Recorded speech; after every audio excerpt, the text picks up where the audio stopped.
नमस्कार दोस्तों, क्या ज्योतिरादित्य सिंधिया से भारतीय जनता पार्टी का मन भर गया है? क्या ज्योतिरादित्य सिंधिया अब बीजेपी के लिए उतने जरूरी नहीं रहे जितने जरूरी कभी मध्य प्रदेश में सरकार पलटने के लिए हुआ करते थे?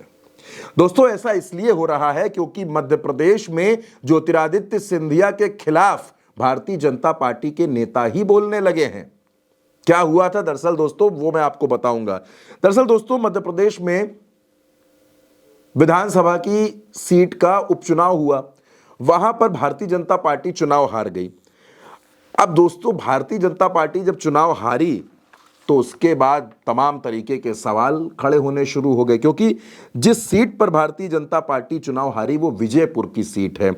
और विजयपुर की सीट वो सीट है जो ग्वालियर चंबल के इलाके में आती है, यानी ज्योतिरादित्य सिंधिया के प्रभाव वाले क्षेत्र में आती है। अब हार के बाद पत्रकारों ने महाराज से सवाल पूछ लिए, ज्योतिरादित्य सिंधिया से सवाल पूछ लिए कि आखिर विजयनगर की सीट कैसे हार गए, इस सीट पर बीजेपी कैसे हार सकती है? तो दोस्तों, सिंधिया ने जो बयान दिया, सिंधिया ने कहा कि हमें चिंतन करना होगा, यह हार चिंता की बात है। यदि मुझसे वहां प्रचार को कहा होता तो मैं जरूर जाता, मैं जनता का सेवक हूं। यानी सिंधिया ने कहा कि विजयनगर की सीट तो इंपॉर्टेंट है, लेकिन मुझे प्रचार करने के लिए बुलाया ही नहीं गया। किसी ने नहीं कहा कि सिंधिया जी आइए और विजयनगर में प्रचार करिए। लेकिन दोस्तों, इसके बाद भारतीय जनता पार्टी के मध्य प्रदेश संगठन का जवाब और ज्यादा चौंकाने वाला है। प्रदेश महामंत्री और विधायक भगवान दास सबनानी ने कहा कि विजयपुर के स्टार प्रचारकों की सूची में सिंधिया का नाम था। मुख्यमंत्री मोहन यादव, प्रदेश अध्यक्ष वी.डी. शर्मा और संगठन महामंत्री हितानंद ने उनको विजयपुर में आने के लिए आग्रह किया, लेकिन सिंधिया ने अपनी व्यस्तता के चलते ना आ पाने की बात कही।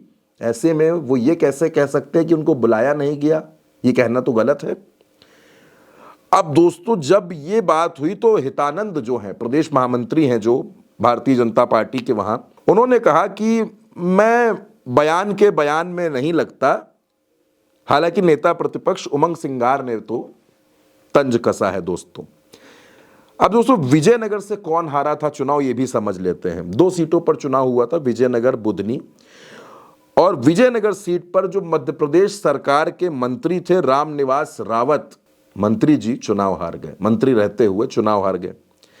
अब दोस्तों, ये जो रामनिवास रावत हैं, ये लोकसभा चुनाव के दौरान ही कांग्रेस छोड़ करके बीजेपी में आए थे और इनको चुनाव लड़ा, वन मंत्री बना दिया गया, चुनाव लड़ाया गया, ये उपचुनाव हार गए उस सीट का। अब रामनिवास रावत और ज्योतिरादित्य सिंधिया, इनके बीच में तनातनी क्यों रही, इसकी भी वजह आपको बताता हूं।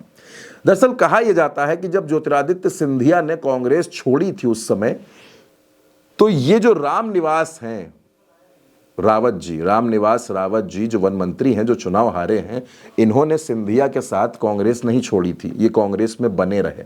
इन्होंने कांग्रेस अब छोड़ी लोकसभा चुनाव के दरमियान, और इस वजह से सिंधिया इनसे बहुत नाराज थे, इसी वजह से प्रचार करने नहीं गए। लेकिन सिंधिया अब कह रहे हैं कि मुझको प्रचार के लिए बुलाया ही नहीं गया।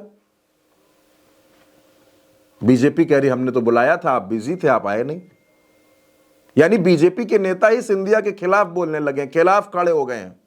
जिस मध्य प्रदेश में कभी सिंधिया बड़े इंपॉर्टेंट हुआ करते के लिए, आज आप देखिए सिंधिया खबरों से भी गायब रहते हैं और अब बीजेपी के नेता ऐसी बातें कह रहे हैं। इन दिनों सिंधिया बीच में फिर चर्चाओं में आए थे दोस्तों, संसद में राहुल गांधी के साथ हाथ मिलाते हुए। वो तस्वीर सामने आ गई। अब उस तस्वीर के बाद खूब बातें हुई, तरह तरह की बातें हुई कि सिंधिया के मन में क्या चल रहा है, मध्य प्रदेश में क्या होने वाला है, कोई बड़ा बदलाव होगा क्या। और वो तस्वीर आप देखिए, और अब सिंधिया जी के खिलाफ भारतीय जनता पार्टी के नेताओं के बयान सुन लीजिए, तस्वीर थोड़ी और साफ हो जाती है।